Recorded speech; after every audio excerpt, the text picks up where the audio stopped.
Pronto, pessoal, então a câmera tá ok, não está invertido mais aqui, né, para vocês poderem acompanhar a aula.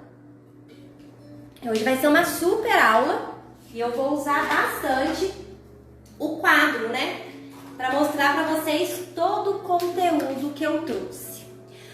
Bom, hoje nós estamos aqui com vários novos colegas, são pessoas que recentemente começaram aí a conhecer o meu trabalho, a me seguir. Então eu vou dar uma breve apresentada para aqueles que ainda não me conhecem, vai ser rapidinho. Meu nome é Mona Lisa Crepe, eu sou advogada, especialista em direito bancário. Por que eu sou expert em direito bancário? Eu trabalhei por 11 anos, né, numa instituição bancária, depois eu me formei, me especializei na área do direito bancário e eu criei alguns métodos, uma fórmula que eu ajudo você a vencer aí qualquer ação bancária, né, dentro do direito bancário, com algumas técnicas que você deve aí estar aprendendo, né? Tem muito conteúdo no Instagram, no YouTube. Nós temos também aí o canal do Telegram, que eu também compartilho vários conteúdos. E hoje eu preparei uma aula para vocês sobre revisional de veículos. Tudo que vocês precisam saber aí em relação a revisional de veículos. Então eu vou dar a aula, é uma super aula mesmo, então fique comigo até o final. Se por acaso chegar ao final desta live, por algum motivo a conexão aí falhar, eu vou voltar com uma segunda live para finalizar a aula, porque é muito conteúdo, né? E eu quero trazer para você, entregar para você o máximo de coisas possíveis para valer muito a pena esse tempo que você tá aí se dedicando para aprender comigo nesta aula, tá? Então hoje é a revisional de veículos. Eu até trouxe aqui os veículos, né? Olha os veículos aqui. Então, o que acontece na revisional de veículos? O cliente, ele compra um veículo e ele paga 2 ou até 3, né? Então, o cliente, ele acaba que compra um veículo e paga muito mais por isso. E é muito comum, né, aparecer aí o serviço da revisional de veículos no seu escritório de advocacia. Por quê? Hoje, a maioria, assim, da cidade, das pessoas, eles devem ter aí algum carro financiado. Que é muito fácil financiar um carro, a pessoa consegue comprar veículos com muita facilidade. Há muitas financeiras e propostas, né, para os clientes diante disso. E o que acontece? Para poder entrar com uma ação revisional de veículo, o carro, o contrato, ele pode estar ali dividido de duas formas, né? Que é o período da normalidade. Vocês conseguem acompanhar aí, ó? O período da normalidade. O que é normalidade? É quando o contrato está em dia, as parcelas não estão em atraso, é quando o cliente ali ele cumpriu com toda a obrigação dele, né, o dever dele de pagar aquela parcela. Então, quando o contrato ele está em dia, considera-se aqui, ó, o período da normalidade, normal, não há ali parcelas em atrasos. E também temos aí em todo o contrato o período da anormalidade. O que é período da anormalidade? É quando o contrato está em atraso, inadimplente, quando os bancos terceirizam já aquele serviço para aquela empresa de cobrança que liga para o seu cliente o dia todo, né? E aí eles querem cobrar valores de serviços e aqueles valores vão englobar ali na parcela, o cliente que já não conseguiu liquidar aquela parcela sem juros, tem uma proposta ali que não é muito vantajosa, é aquele cliente que já está ali endividado com o banco, já está pagando mora, juros, então é conhecido como o período da anormalidade. Então, o contrato, né, a revisional de veículos, ela tem essas duas modalidades, que é o período da normalidade, que o contrato está em dia, e o período da anormalidade, que o contrato está em atraso, tá? E neste caso, revisionais no período da normalidade e no período da anormalidade? O que vocês acham? Responde aí pra mim se vocês acham que cabe ação revisional nessas duas modalidades. Se o contrato estiver em dia, você consegue fazer uma ação revisional? Se o contrato estiver em atraso, com busca e apreensão, você pode fazer uma revisional? Deixa eu verificar aqui o que vocês estão respondendo. Responde para mim se pode ou não pode, com o período tanto da normalidade quanto da anormalidade.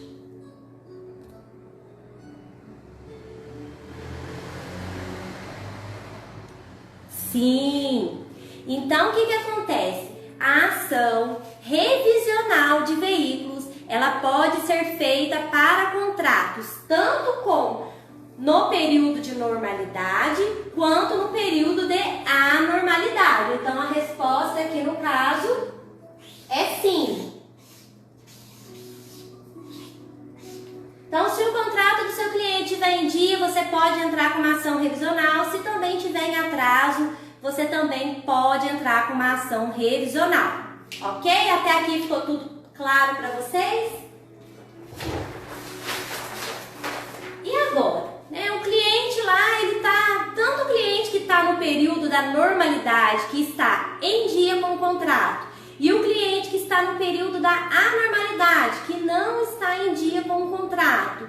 O que você pode fazer para esse cliente? Qual é a solução que você vai ali ter para resolver o problema do seu cliente, né? Aí eu já começo com uma perguntinha que eu preparei aqui para vocês, né? Quais são as irregularidades? Quais são as irregularidades de um contrato de financiamento de veículos?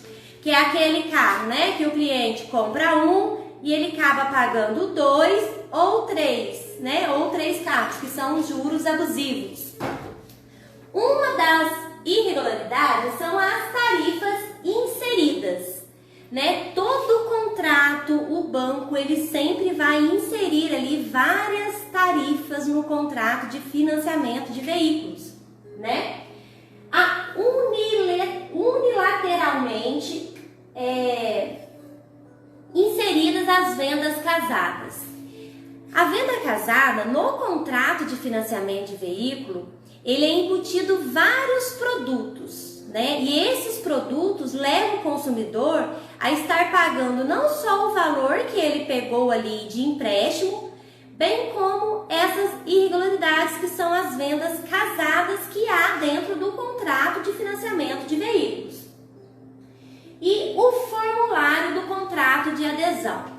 O que acontece quando há um contrato de financiamento de veículo? Então, o cliente ele vai até uma financeira, né? E ele vai assinar o contrato. Quando aquele cliente assina aquele contrato, ele não está totalmente preenchido. Há contratos que o banco nem preenche, o cliente ele assina um contrato de adesão em branco, né? E há contratos que é parcialmente preenchido. Quando o cliente vai assinar, está apenas o nome completo, o CPF e o valor que está ali liberado. Então, há muitas coisas ali omitidas nesse contrato que o consumidor, logo ali de ponta, ele não consegue identificar. Então, o que seriam, né? Há várias irregularidades. E eu trouxe para vocês alguns dos exemplos das irregularidades que há num contrato de financiamento de veículos.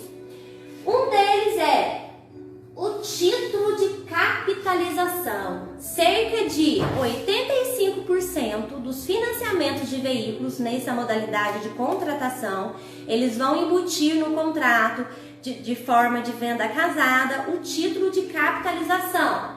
Seguro, o famoso seguro, está em quase todos os contratos. Cerca de 99,9% dos contratos de financiamento de veículos estão ali com o seguro embutido no contrato de uma forma casada. O cliente ele não teve nem opção de escolha ali quando ele fez aquela contratação. O que mais que seria venda casada num contrato de financiamento de veículos que não pode ter, né? Taxa de vistoria, registro gravame Detran, taxa de serviço de terceiros, às vezes tem lá vistoria do veículo, o banco nem foi vistoriar o veículo, né? O IOF, cobra o IOF por 2 vezes. Há várias teses que combatem aí, que a gente consegue debater a questão do IOF também, né? Então, o que acontece? O contrato de financiamento de veículo, ele vem totalmente acompanhado ali de uma turminha, né? De uma turminha ali da venda casada. E esse contrato, gente, ele passa a ser oneroso. E o consumidor, que é aquele cliente que foi lá, levou o carro dele para poder fazer lá o financiamento, foi aprovado o financiamento, ele nem está sabendo que quando ele receber o dinheiro, ele nem está sabendo que quando ele for ali fazer a efetivação daquela contratação, ele vai se deparar com todos esses produtos aqui, que são os produtos que na ação revisional eu vou ensinar para vocês combater um a um, tá? E isso aqui é muito importante vocês analisarem aí no contrato de financiamento de veículos. Que nesta aula ainda eu trouxe um contrato de financiamento de veículos e vou ensinar vocês que estão aqui online comigo a analisar esse contrato. Aonde que estão essas vendas casadas? Aonde que está no contrato tudo isso aqui que eu estou ensinando para você? Então tá tudo lá, tudo especificado e muito claro, né, para o advogado. Então é muito importante que vocês fiquem sempre atentos nesses tipos de contratações, nesse tipo de produto, porque o seu cliente não é obrigado a fazer um financiamento de veículo que tenha lá juntamente um título de capitalização, que tenha lá juntamente um seguro, né, ou uma taxa de vistoria, que não se faz nem vistoria para o financiamento de veículo. E mais, tem empresas que fazem, né, a liberação ali do financiamento de veículo, ainda cobra por fora do cliente, que essa taxa também não é legal, ela é ilícita. O cliente não pode pagar por fora além do que está pactuado no contrato. Então, sempre que o seu cliente chegar no seu escritório, falar que fez um financiamento de veículo, pergunte para ele se ele pagou algum valor para a financeira, para a empresa que, né, que está arrumando a documentação para ele, se ele tem algum recibo, algum comprovante. Às vezes ele tem um comprovante de transferência que ele fez aquele valor, porque isso também a gente tem que combater ali na ação revisional, porque não pode ser cobrado essas taxas. Até aqui ficou claro para vocês? Vocês estão gostando e entendendo desse método diferente que eu trouxe do aulão? Comentem aí, deixe seu coraçãozinho para eu conseguir me conectar e entender que vocês estão compreendendo, tá bom? E aí, o contrato de adesão, né, um famoso contrato de adesão, seja do financiamento de veículos ou de outro tipo de empréstimos, ele vem com esses quadradinhos. O que é esses quadradinhos? Lá tem uma pergunta: deseja contratar o seguro? Sim ou não? Né? E quando o cliente ele assina aquele contrato, isso aqui está em branco, ele não está preenchido. Porém, o banco, depois que ele vai formalizar, o que é formalizar? Finalizar aquela contratação, arquivar aquele contrato, aí ele vai colocar esse contrato lá na máquina de impressão e ele vai marcar com o que aqui? Vocês acham que o banco vai marcar o xizinho depois? Vocês acreditam que o banco fazem isso? Fazem. Então, contrato de adesão, sim ou não? Depois que o cliente assina o contrato, que o contrato está lá no banco, o banco vem e faz isso aqui, ó. Faz aquele Vzinho, né? Por quê? Depois ele vai alegar que o cliente concordou, que o cliente estava compreendendo aquela contratação, aquela cláusula. Então, ó, isso daqui acontece demais nos tipos de contratações, seja de financiamento de veículos, né? Seja de qualquer outro tipo de operação bancária, sempre vai aparecer isso daqui em branco quando o cliente assinar. né? E isso daqui prejudica muito o cliente, porque às vezes o cliente vai contratar, ele nem assina o contrato, ele confia, né? O cliente, ele quer confiar na promessa daquele vendedor, ou ele está tão empolgado ali com o carro novo, né? Às vezes ele comprou lá um caminhãozinho, foi e trocou por uma Ferrari, tá todo empolgado e ele não lê as cláusulas do contrato. E não lê mesmo, né? A maioria não lê. E aí, o que é passado para o cliente? Você acha que quando o banco ele vai ofertar aquele produto para o cliente, o que será que o cliente entende daquela negociação? O que o cliente tem na mente dele? Opa, o carro. Então, eu tô aqui com o carro, comprei o carro e quero o carro. Vai cair na minha conta R$6.500 para eu pagar aqui a minha negociação com a empresa de financiamento de veículos. Ok, qual é o valor da minha parcela? Ah, minha parcela é R$500 por mês. E o prazo? É só isso que o banco passa para o cliente. Então, o que o banco passa para o cliente? O valor que ele vai pegar, né?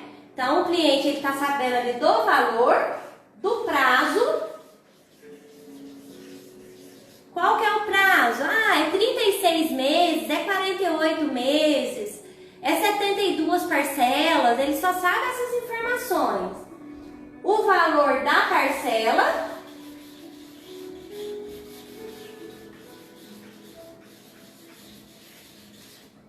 Então, o cliente ele tem acesso ao valor que vai ser liberado na conta dele para ele efetivar aquela contratação, ao prazo e ao valor da parcela.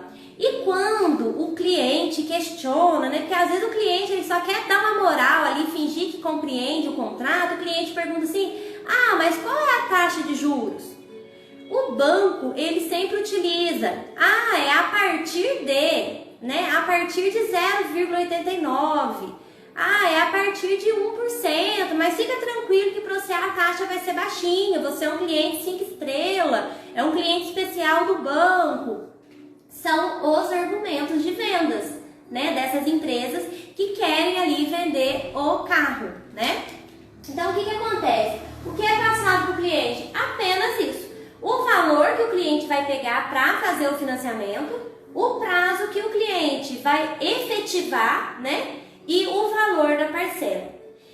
E aí o banco, ele não disponibiliza para o cliente o contrato. E na maioria das vezes o banco informa o cliente que vai enviar o contrato posteriormente. Contrato este que não chega no endereço do cliente. Além do cliente, às vezes, precisar desse contrato e ter ali a maior dificuldade para conseguir a segunda via daquele contrato. Na maioria das vezes, nem consegue. E o que o banco dá para o cliente apenas para tomar conta ali? Não, o que você precisa está aqui. Eu até desenhei aqui, ó. O que é isso daqui? É o boleto. Então, o cliente que faz um financiamento de veículos, ele vai ter acesso apenas ao boleto. Então, vai vir lá um carnê, né? Naquele carnezinho vão estar as 48 parcelas que ele negociou, ou as 36, vai vir ali o carnezinho. E tem também os bancos que disponibilizam o aplicativo para o cliente emitir todo mês ali o boleto, mas o contrato mesmo o cliente não tem acesso. E agora que vem o mais gostoso, porque o que acontece? Quando o cliente chega no seu escritório e vai falar assim: eu quero saber se o meu contrato está com juros abusivos. Ou o seu cliente vai chegar no seu escritório e vai falar assim: olha, doutor, doutora, né, doutora Catarina, olha, o meu contrato, eu não estou conseguindo pagar, ou já estou com busca e apreensão, você não tem um contrato para analisar. Para uma ação revisional de veículos, que é o tema da nossa aula de hoje, precisa ou não precisa do contrato para você poder fazer esta revisional? Comentem aí, vocês acham que precisa do contrato ou não? Somente com o boleto você consegue fazer a revisional do seu cliente? Ó, mudei a tela, é só relar que a tela vira de lugar. Então, o que acontece? O contrato, ele nunca vai estar ali acompanhado e não precisa do contrato para fazer a revisional, tá? A gente consegue fazer uma revisional apenas com alguns dados. Anotem aí quais são esses dados que você precisa para fazer uma revisional de veículos. Primeiro, parcela, o valor que o seu cliente pegou. Quando a gente fala valor que o cliente pegou, não é o valor do carro, nem o valor total da operação. Quando eu falo qual é o valor que o seu cliente pegou no financiamento de veículo, é o valor do TED, aquele valor que caiu na conta do seu cliente. Então, vamos continuar aqui nesse exemplo. Esse meu cliente, para comprar este carro aqui, caiu na conta dele R$ 6.500. Então, você vai precisar do valor, do prazo, do número de meses, né, que é o prazo, o valor da prestação e o número do contrato e o banco, quem é o réu, né, para você poder entrar aí com uma ação revisional, tá? Então, o que acontece? Aqui está o boleto e nele tem o valor da parcela, tem o prazo, tem o número do contrato, tem todas as informações que você precisa para fazer a sua ação revisional. Se você conseguir o contrato, é muito melhor para poder fazer a análise das vendas casadas. Mas se você não conseguir o contrato de imediato, você pode pedir na sua petição inicial para que o banco apresente o contrato assinado entre as partes na contestação, sob pena de multa, tá? Não esqueça de pedir essa multa, porque o contrato, ele é o objeto entre as partes. E na sua inicial, você pode informar que o banco não forneceu a segunda via do contrato para o seu cliente, de forma administrativa você também não conseguiu, e o boleto, ele é um documento material para que possa estar ali acompanhando a sua petição inicial, para que você consiga fazer uma análise inicial desse contrato, principalmente distribuir a sua petição inicial apenas com o boleto, tá? Então, o cliente, na verdade, ele não sabe a taxa de juros, ele não sabe se está cobrando qual é o custo efetivo total, ele não sabe que ele está sendo segurado, porque é uma venda casada, o cliente não faz ideia se o seguro está embutido no contrato ou não. O cliente não sabe se ele está pagando uma taxa de vistoria de um veículo que nunca sequer foi vistoriado pelo banco. Então o cliente, ele fica à mercê. Só que ele fica tão iludido com o carro novo que ele nem presta atenção. Na hora que ele vai pagando as parcelas, que ele vai sofrendo no bolso aquela dificuldade financeira, né? Aquele contrato está ficando muito alto, as parcelas estão comprometendo a renda e o cliente vai cair em si neste momento. E aí que ele vai procurar você, né, advogado, expert em direito bancário, para fazer a sua ação revisional, e vai ser uma ação revisional de sucesso. Isso eu garanto para você. E aí nós vamos para o próximo tópico. Uma ação revisional. Agora é uma enquete aqui. Quero ver como que vocês estão aí sabendo do direito bancário em relação à revisional de veículos. Uma ação revisional de veículos, ela suspende a busca e apreensão daquele veículo? Sim ou não? Respondem aí, vamos ver se vocês estão sabendo do direito bancário revisional de veículos. Quando o seu cliente procura, aí o advogado fala, não, vou entrar com uma ação revisional de veículos, vai suspender a busca e apreensão, vamos resolver isso. Se você entrar com uma ação revisional, você não precisa se preocupar, o seu carro não vai ser apreendido ali, o oficial de justiça não vai no seu endereço, você não precisa se preocupar. O que vocês acham? A ação revisional, ela vai suspender a busca e apreensão ou não? Vocês estão bem, hein? Tô gostando de ver. Ó, a ação revisional de veículos não suspende a busca e apreensão. Se o banco já distribuiu uma ação de busca e apreensão, tá? O seu cliente, ele entrando com uma ação revisional, ele não está amparado, viu? Uma ação revisional é uma coisa, busca e apreensão é outra. A busca e apreensão você vai discutir, né, lá nos embargos, quando você for fazer aquela defesa para o seu cliente. No processo de ação de busca e apreensão, não há conexão com a ação revisional. Ficou claro até aqui para vocês?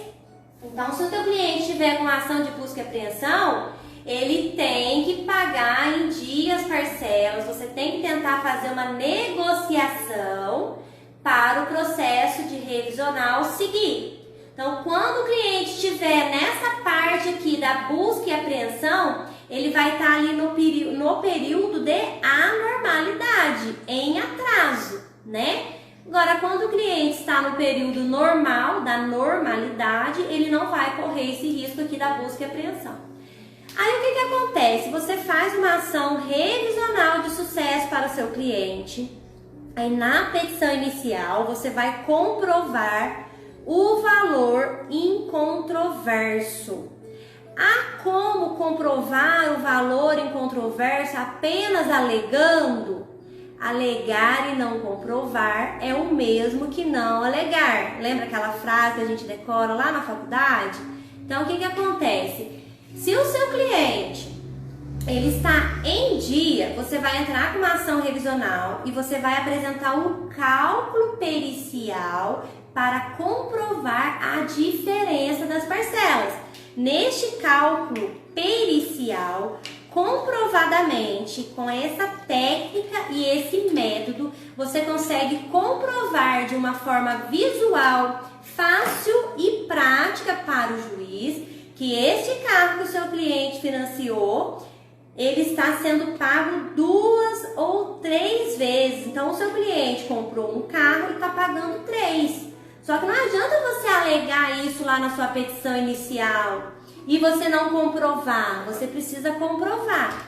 Se o contrato do seu cliente estiver com uma ação de busca e apreensão, e o seu cliente ainda está com o carro, o que você tem que fazer? O único jeito de você comprovar a má-fé do banco, de você derrubar a mora, né? Se você consegue derrubar a mora ali, você consegue derrubar a busca e apreensão. Então, o máximo que o banco vai poder entrar ali é uma ação de cobrança. Aí você vai conseguir a suspensão da busca e apreensão somente acompanhado do cálculo. Não vejo uma outra alternativa. O cálculo pericial, neste caso, ele é indispensável. Não tem como você trabalhar com uma ação revisional de veículo desacompanhada desse cálculo, que você não precisa do contrato. Apenas com o boleto você consegue fazer todo o procedimento do cálculo pericial, ok? E aí, o que vai acontecer? Olha o que eu trouxe para os doutores.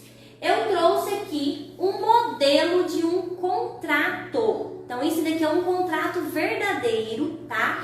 Esse aqui, no caso, é uma CCB. E o que acontece? Neste contrato aqui, há várias irregularidades. E quando você faz a distribuição da petição inicial desacompanhada desse contrato, você vai fazer um pedido que o banco apresente, né, na contestação o contrato. E aí, na impugnação à contestação, você vai debater todas essas vendas casadas.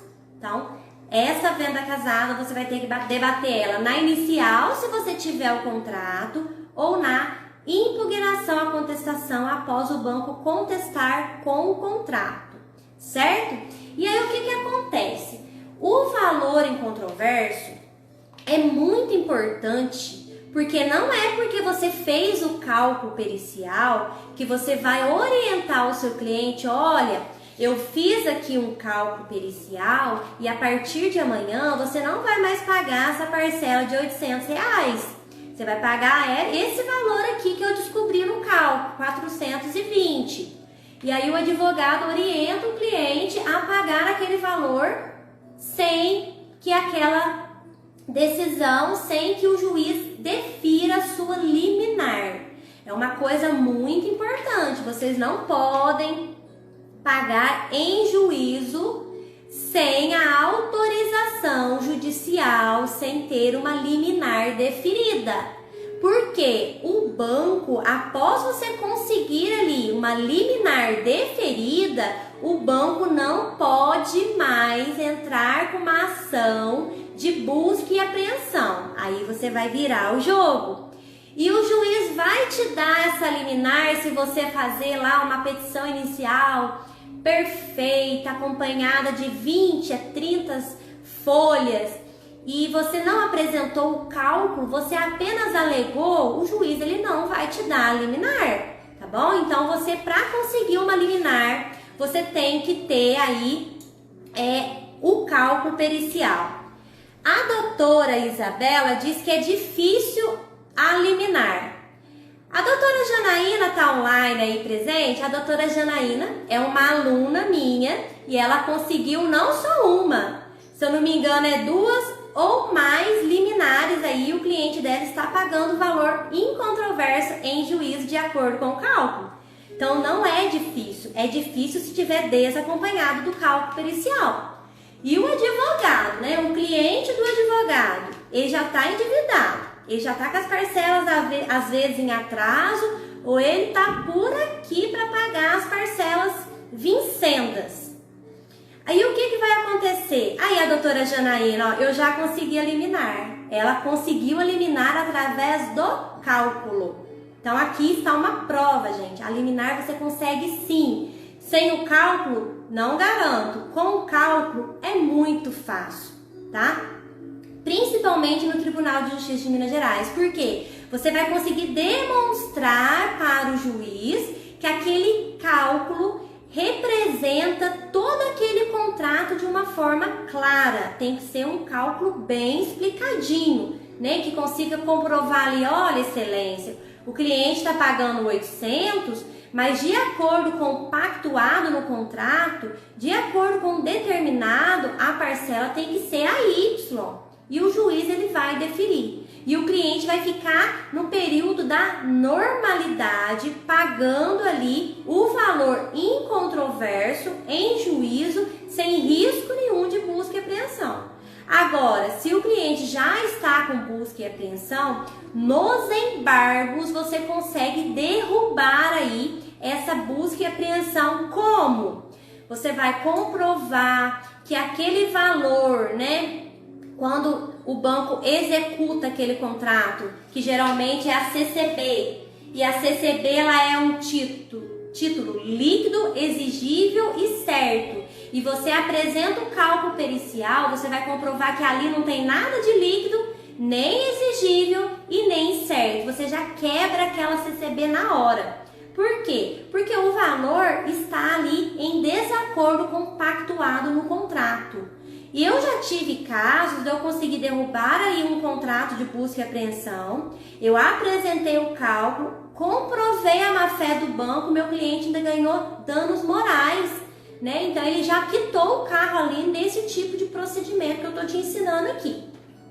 Então é muito importante, o valor incontroverso, os doutores vão apenas distribuir, né, orientar, na verdade, o seu cliente a pagar somente com a liminar deferida. Ah, mas o juiz ficou meio inseguro, não deferiu a liminar no primeiro despacho. Quando você impugnar aquela contestação, você vai reiterar, pede novamente a liminar. Já tive muitos casos que eu não ganhei a liminar na inicial e ganhei quando eu refiz o pedido na impugnação à contestação. Que aí o banco apresenta aquela contestação, aquele contrato totalmente feito ali de uma forma de má fé, não teve transparência com o cliente pegou um valor e está pagando outro, mostrando todas aquelas irregularidades, mostrando venda casada, seguro, tudo ali embutido. Você consegue comprovar a má-fé e ainda consegue uma indenização para o seu cliente, além de deixar o carro dele liquidado, né? Aí, ó, a doutora Janaína, que o cliente dela está pagando o valor incontroverso depois da liminar. Doutora Janaína, com qual método? Como que você conseguiu essa liminar? Conta aí para seus colegas. Né? Existe apenas um método que funciona, né? Que geralmente funciona. Sem ele, é muito raro, é muito na sorte para poder conseguir uma liminar desacompanhado deste método, né? E aí, o que acontece? Esse daqui é um contrato de financiamento de veículos, tá? Esse contrato, ó, ele vem juntamente com ele uma proposta de adesão de seguro, que é a venda casada. E aqui nesse contrato, o cliente, o valor do carro dele, eu vou chegar um pouquinho mais perto para vocês conseguirem ver essa telinha aqui, ó.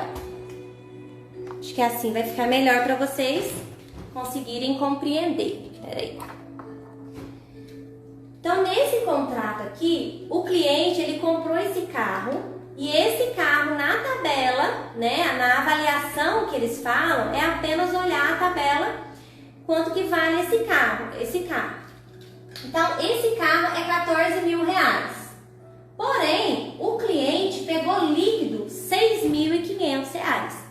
Então, qual é o valor que você vai utilizar ali para você poder fazer essa revisional de veículos? É os 6.500, que é o valor que caiu na conta do seu cliente, certo?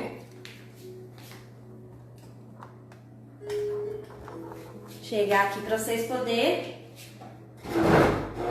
ver aqui o valor. Aí o que acontece? Valor do IOF, eles vão incluir aqui, ó, 254,14 é o valor de uma venda casada. Logo aqui à frente, ó, IOF, tem aqui, ó, tarifa, avaliação, reavaliação e substituição do bem, 395. Então, ó, 395 é de tarifa, de avaliação de bem, de uma avaliação que jamais foi feita no contrato. O que mais que tem aqui de irregularidade? Esse contrato aqui foi feito em 36 parcelas. Tem aqui também a taxa de juros. Isso é muito importante. A taxa de juros que aparece aqui no contrato fala que é 3,32% ao mês. E aí, quando o advogado ele não sabe utilizar um método para poder trabalhar nessa revisional, ele vai só olhar essa taxa e vai falar assim, bom, a taxa está 2% ao mês, não é uma coisa abusiva, nossa, mas 3% ao mês, está escrito ali que está 3% ao mês, não é abusivo. Só que o advogado, ele tem que ter a consciência que o banco, será que o banco está cobrando essa taxa de 3,32% ao mês? Vocês têm que desmascarar o banco, porque se você comprova que no contrato o banco está cobrando uma taxa, né, pactuou uma taxa de 3,32% ao mês, e aí você comprova que não é 3,32%, que na prática, se você pegar esta parcela em 36 meses, você vai descobrir que está pagando 4,5%. Opa, ali você já consegue mostrar que o banco não está cumprindo com o contrato, que o banco está agindo de má fé, aí já começa a sua vitória. Já começa por aqui, analisando essa questão. Você consegue verificar isso daqui sem o contrato? Sim, você consegue descobrir a real taxa de juros que o seu cliente está pagando no contrato apenas com o boleto. Porém, você precisa saber quantos meses ele financiou, qual o valor da parcela e qual foi o valor líquido que caiu na conta do seu cliente.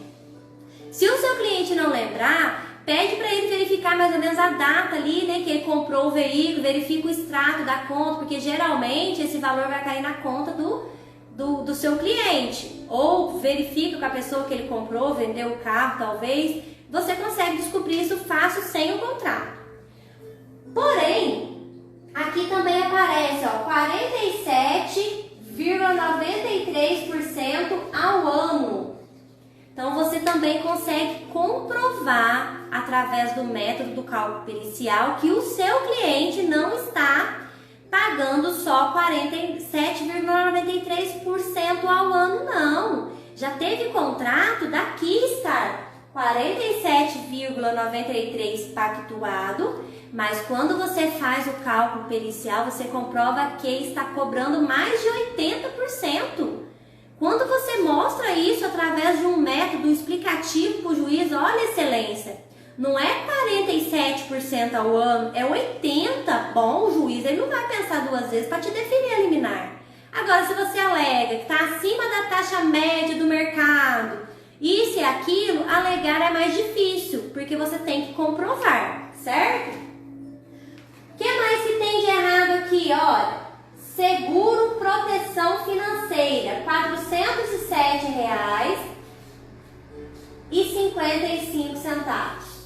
Isso daqui é um seguro de proteção financeira que o banco embutiu nesse contrato, tá?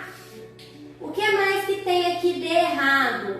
De R$ 6.500, somando taxa de avaliação, taxa de OF, taxa de seguro, esse cliente ele está pagando R$ 8.208,93 neste financiamento.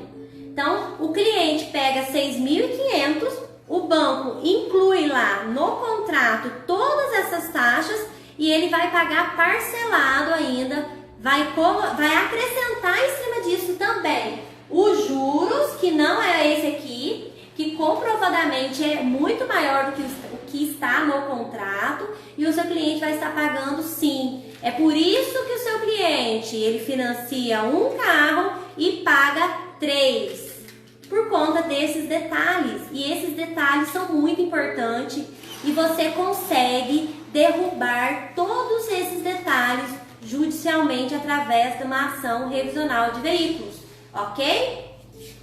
E aí, o que mais que tem aqui, ó? Vamos mostrar aqui a parte 2, que é o seguro. Então, esse daqui, o próprio banco que fez o financiamento do veículo para aquele cliente, ele emitiu aqui a seguradora e o cliente, ele só assinou. O cliente, ele vai só assinando junto com aquele montinho de contrato, que é a venda casada. E isso não é permitido, o cliente ele tem que ter opção de escolha, ele tem que escolher a seguradora que ele quer. O banco não pode, tá, estar ali obrigando aquele cliente a assinar, né, no caso, a contratar um seguro que ele sequer tem interesse, tá? Então, não pode, ó, isso daqui não pode ser feito, essa venda casada. E aqui tem uma evolutiva que é somente um resuminho do que esse cliente contratou aqui nesse financiamento de veículo. E aqui mostra claramente, ó, aquela parte do xizinho, ó, que o banco só preenche depois que o dinheiro já caiu na conta do cliente, que depois que o cliente já assinou aquele contrato. Então aqui tem todas as irregularidades. Aqui tem, ó, uma despesa com despachante. Então, o que o banco puder colocar nesse contrato para ele poder enriquecer é muito mais. Então, aqui tem uma despesa de despachante que está escondidinha na cláusula, na terceira folha do contrato. Lá na primeira não tá, mas aqui já aparece, tá?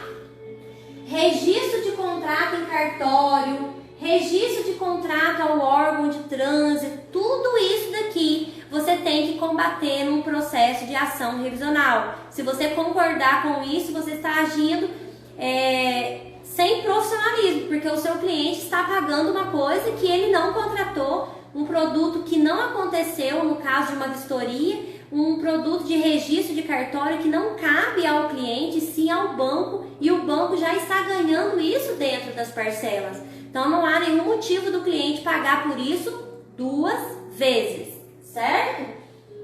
O que mais que tem aqui? Olha, essa taxa, só essa taxa de registro em cartório é R$ 124,00 que está aqui no contrato. Tarifa de cadastro, tarifa de avaliação de bem, ó, 540 da tarifa de cadastro, 395 da tarifa do bem. E aí vai só aumentando a dívida do seu cliente com o banco, né? Aqui aparece a taxa de juros de 3,32% ao mês. Só que o banco, ele vai embutindo todas essas vendas casadas no contrato, que ao final aqui, ó, o custo efetivo total foi para 5,01% ao mês e 81,28% ao ano. E aí, a tarifa de cadastro não pode, no caso de financiamento de veículo, não pode cobrar. E todos os contratos revisionais de veículos que nós combatemos ali, a taxa de tarifa de cadastro, isso daí a gente consegue derrubar, ok? Aí o que acontece? Isso daqui está escondidinho aqui, né, no custo efetivo total. Por quê? No custo efetivo total está o seguro, a taxa de cadastro, a taxa de avaliação do bem, a taxa do cartório, a taxinha de tudo ali, a comissão do vendedor, né? Porque quando faz o financiamento de veículo, o banco irá pagar aquele vendedor, né? Aqui está o IOF cobrando por 2 vezes e não pode. Isso está escrito aqui no contrato, ó. O IOF, no item E2 tem o IOF financiado e logo no item E3 tem o IOF adicional, que está avaliado aqui no valor de R$ 224,49. Então está cobrando o IOF também 2 vezes, tá? Aí o que acontece? Quando você pega esse contrato, que sem você fazer o cálculo, você já verificou todas essas irregularidades, quando você faz o cálculo, você comprova que não é essa 5,1% ao mês, não. Está cobrando 7,84% ao mês. Aí você pega, qual que é o pactuado? 3,32%, que é o que está aqui nesse contrato, nesse modelo. No custo efetivo total escondidinho, tá 5,1%. Mas lá no cálculo pericial tá 7,84%. E aí? Tem 3 taxas de juros diferentes. A oficialmente cobrada, a escondida e o que era para ser pactuado, que está no contrato. E aí que vem a parte mais importante desta live. Qual é a taxa de juros que tem que prevalecer quando tem essas 3 divergências? É a taxa de juros, né, de acordo com a média do Banco Central. Porque quando há toda essa divergência, o juiz ele não vai escolher ali a 3,32. Então, se o banco já não pactuou, na verdade o banco pactuou, mas não cumpriu com o pactuado, o banco vai ter que pagar de acordo com a taxa média do mercado. E aí que você vai ter a vitória para o seu cliente. Por quê? A taxa média do mercado, na data dessa contratação aqui, ó, no 7/3/2016, não era 3,32. Aí você, quando não tem ali, o banco não cumpre com o pactuado, ele é obrigado ali a pagar aquilo que está dentro dos 20 melhores bancos, que é a taxa média do mercado. E aí você vai conseguir comprovar através do cálculo pericial que a taxa média não é 3,32. Você vai conseguir mostrar para o juiz que você encontrou uma taxa de 1,8% ao mês. Gente, é incrível. E quem já fez a revisional com esse método que eu estou explicando aqui, pode escrever aí pro pessoal novo que está aqui para comprovar que é realmente isso que eu estou falando. Isso aqui é na matemática. E é muito tranquilo, tá? Eu não verifico, doutora Michele, a taxa média através das séries temporais. Eu utilizo um outro método, que é um método que todos os alunos têm conseguido aí as liminares, é um método que funciona. Eu particularmente não utilizo as séries temporais. Eu utilizo essa taxa média dos 20 melhores bancos, né, de acordo com a data que foi contratado. E aí, quando eu pego um contrato que a taxa média é 1,8, era para ser pactuado 3,32. exemplo, eu mostro para o juiz que aquele contrato, se você já pegou um cliente que já pagou várias parcelas, você consegue a liquidação daquele contrato. E é aí que acontece o segredo. Ah, mas como que você conseguiu liquidar o contrato? Como que você conseguiu quitar aquele carro judicialmente? É com esse método aqui, tá? Que você vai conseguir comprovar que a taxa que tem que ser pactuada ali, que o banco tem que cumprir agora, depois dessa bagunça toda, é a 1,08% ao mês. E o juiz ele vai conceder isso para você, porque tem tantas divergências, quando há essa quantidade de divergência, tem que manter a taxa média do mercado, que não é dentro das séries temporais que eu utilizo, tá? E aí o que vai acontecer? Você pode conseguir ali duas coisas para o seu cliente. Uma, a liquidação antecipada daquele contrato, mais a devolução de todas as parcelas que ultrapassaram aquela data de liquidação, tá? Então o banco ele tem que devolver para o seu cliente em dobro todas as parcelas que ultrapassaram aquele contrato que você acabou de comprovar que foi liquidado, que é o indébito, tá? E aí você também conseguiu comprovar nessa bagunça toda aqui, o quê? A má-fé do banco, gente. Tá claro que é a má-fé do banco. Totalmente desmascarado de uma forma simples. E aí você vai conseguir o tão sonhado dano moral. Pensa, o seu cliente chegou no seu escritório endividado, não estava conseguindo pagar as parcelas, você conseguiu para ele a liquidação do contrato. Dano moral é a devolução de todas as parcelas que ultrapassaram aquela liquidação em dobro para o seu cliente. É um trabalho fantástico de qualidade. Posso fazer uma revisional de um contrato já liquidado? Sim, você deve fazer, né? Verifica lá o prazo prescricional, né? Da última parcela, conta a partir da última parcela que o seu cliente liquidou o contrato. E se você comprovou que aquele contrato, o seu cliente pagou lá 36 parcelas, mas ele liquidou na 10ª parcela, na 15ª parcela, todos aqueles valores que foram pagos a mais na revisional, você irá devolver para o seu cliente em dobro. E o que acontece?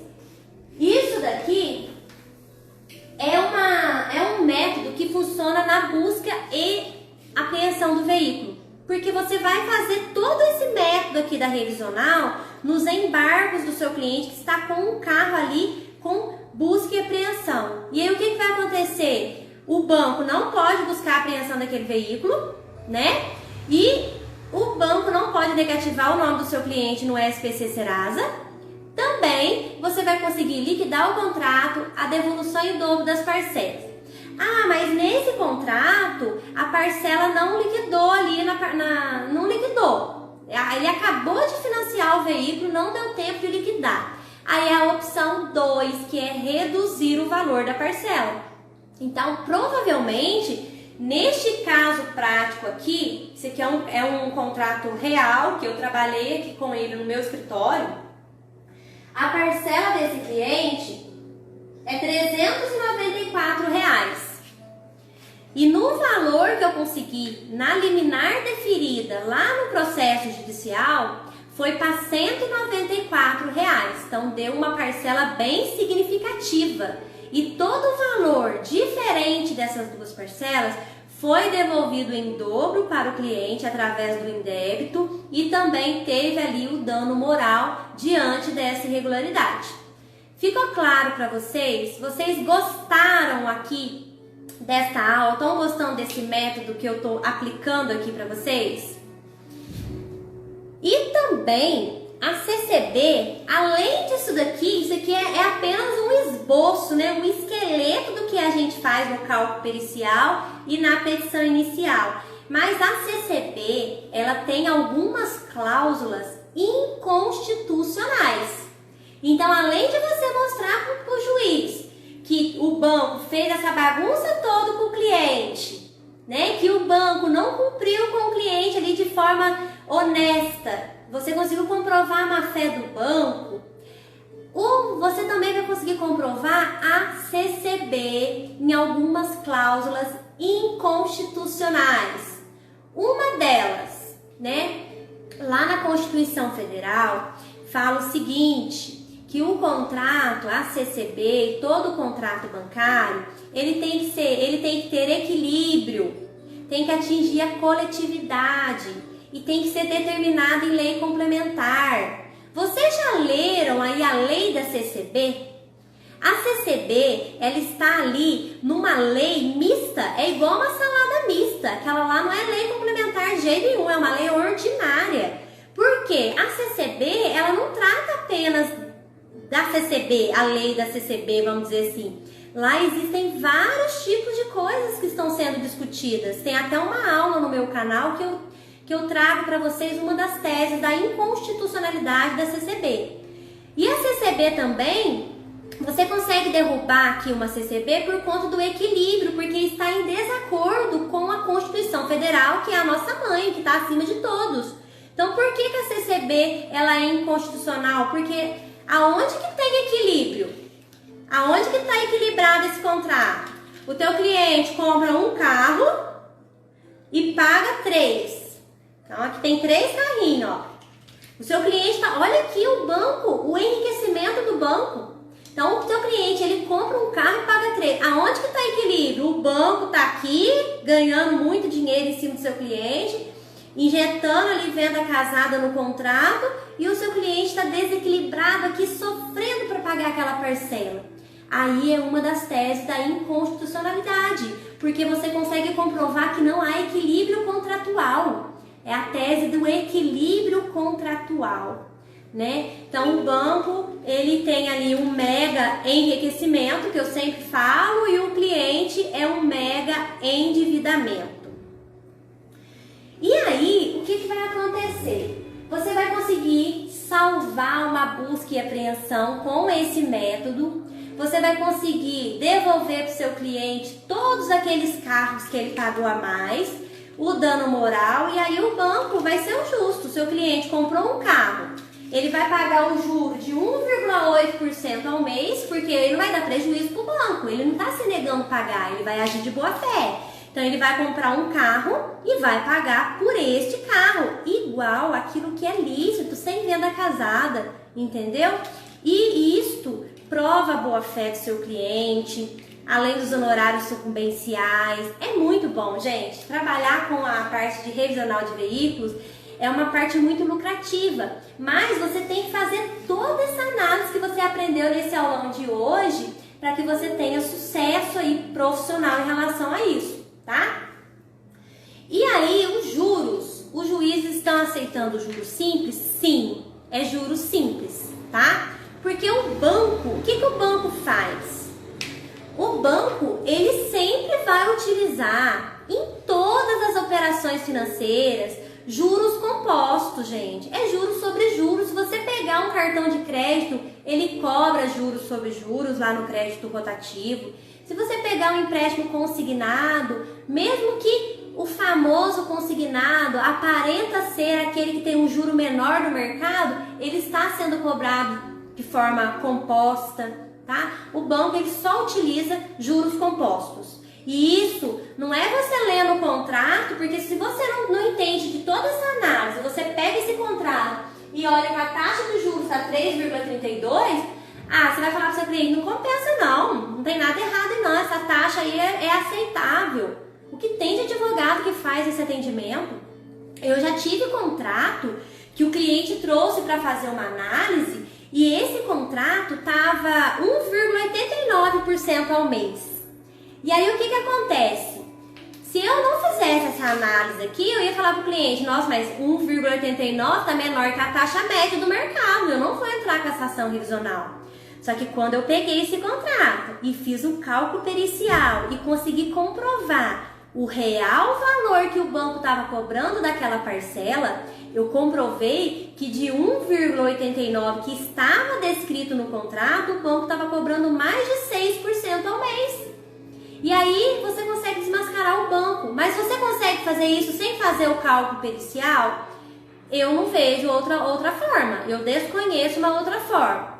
E o cálculo pericial, gente, não é só a calculadora do cidadão, não, tá? Tem muita gente que acha que o cálculo pericial é só ir lá fazer a calculadora do cidadão. A calculadora do cidadão, ela é apenas uma fração importantíssima para você poder descobrir, tá bom? A doutora Josiane perguntando: quem fez o seu cálculo? É a doutora ou o contador? Gente, eu conto ou vocês contam? Cadê os alunos? Isso, ó. O cálculo pericial, doutora, é você que vai fazer.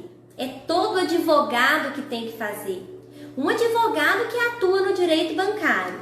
Você deve atender uma grande demanda. Você vai atender aí uma grande demanda de revisional por dia no seu escritório. Você vai pagar aí de R$650 a R$1.000 por cálculo. Eu já tive perito que cobra R$2.000 por cálculo pericial, né? O cálculo pericial, gente, ele é fundamental. E o advogado não precisa ficar com medo do cálculo, achando que o cálculo vai ser essa bagunça que eu fiz aqui, que vocês foram compreendendo durante a aula. Não.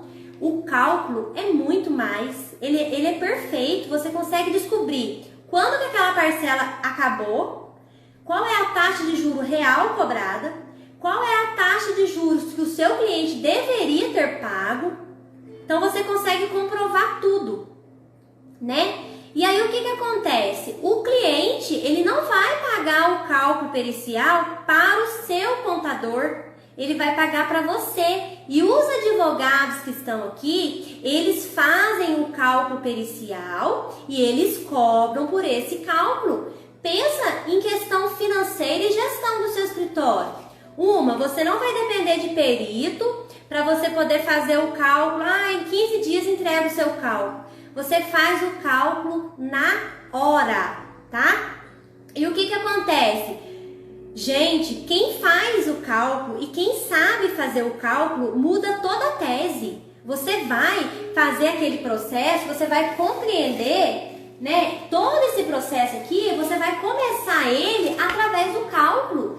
Não tem como você fazer uma ação revisional e deixar só o perito fazer o cálculo depois e ter despesa com isso. Eu chego a fazer mais de 10 a 15 cálculos periciais por dia. Imagina quanto dinheiro você está deixando de ganhar por falta de uma capacitação que é possível. O advogado, direito bancário, especialista em ações bancárias revisionais, que sabe fazer o cálculo pericial, esse não quer guerra com ninguém. Esse consegue pegar esse contrato aqui, esse carro que o cliente comprou e está pagando 3, ele consegue quitar esse carro, ganhar honorários sucumbenciais, ele consegue resolver uma busca e apreensão. Esse advogado, ele vai transformar a vida daquele cliente. E não é só no contrato revisional, não. Esse cálculo pericial é um método que você consegue fazer não só para revisional de veículo, você vai fazer também para cartão de crédito, financiamento imobiliário, financiamento de veículos, financiamento de caminhão, avião, trator, caminhão, tudo, gente. Esse cálculo ele é utilizado em todos os métodos. E a forma é o passo a passo, tá? Com esse cálculo você consegue eliminar. E eu sou a favor, né? Hashtag expert direito bancário, faça o cálculo. O advogado, ele tem que aprender o cálculo pericial. Quando o advogado aprender o cálculo pericial, ele vai dar uma avançada profissionalmente, ele vai ganhar muito dinheiro. Eu tenho um aluno que cobra aí R$450 a R$500 por cálculo do cliente. Às vezes o cliente já está endividado, não tem dinheiro para pagar o cálculo, o advogado não quer pagar o cálculo do próprio bolso, porque não tem confiança, porque acha que vai perder a causa, né? O advogado que tem o cálculo, ele já tem confiança e ele vai ganhar a causa. Aí a doutora Janaína, ó, eu tenho a prova, a minha liminar, e ela ganhou a liminar, e não é só uma não, a doutora Janaína tá com tanto de liminar através do cálculo pericial. Então o cálculo vai fazer diferença na revisional, além disso que tudo, Depois que você fez toda essa análise, aí você vai começar a montar o seu cálculo pericial, que consegue ser feito dentro de 30 a 40 minutos, é rapidinho, é aquele negócio que você tem que esperar o perito 15 dias. E aí vem aquelas laudas, aquele parecer técnico que nem você entende o que está dentro daquilo, porque o contador, ele entende do cálculo, mas ele não entende das teses jurídicas. Aí tem advogado que fica com medo do cálculo, mas entende das teses jurídicas. Você já pensou quanto você vai ser valorizado e se destacar no mercado de trabalho se você entende o cálculo e as teses jurídicas? Você entende os dois juntos? Você vai diferenciar muito no mercado, você vai ganhar muito mais dinheiro, você vai alavancar na sua carreira profissional e você vai conseguir. Eu tenho certeza que você vai conseguir também várias liminares, igual os alunos que estão presentes aí, né, comprovando que eles também conseguiram. Deixa eu ver que horas são.